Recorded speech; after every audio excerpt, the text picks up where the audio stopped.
খুব বিষাক্ত সাপ, বিষের কারণে তার মাথায় লোম থাকবে না।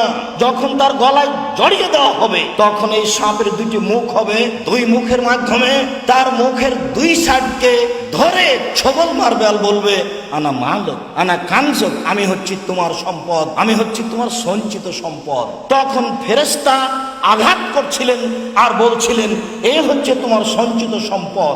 এবার সাপে বলবে আমি হচ্ছি তোমার সঞ্চিত সম্পদ, তুমি একটু বুঝো যে জিনিসের যাকাত দেওনি সেই জিনিস কেমন, সেটাই হচ্ছে আমি।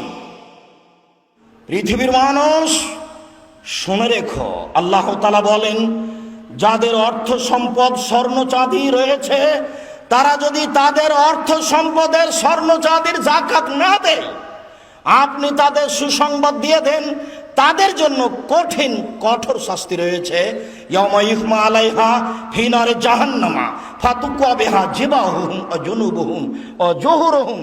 বিচারের মাঠে তার অর্থ সম্পদ স্বর্ণ চাঁদিকে লাঠি তৈরি করে জাহান্নামের আগুনে গরম করে, জাহান্নামের আগুনে গরম করে কপালে দাগ দেওয়া হবে, পার্শ্বদেশে দাগ দেওয়া হবে, পিঠে দাগ দেওয়া হবে এবং বলা হবে যুকু মা কুনতুম তাকনিজুন, এই তো তোমার সম্পদ, একটু স্বাদ আস্বাদন করো, কেমন লাগে কেমন লাগে।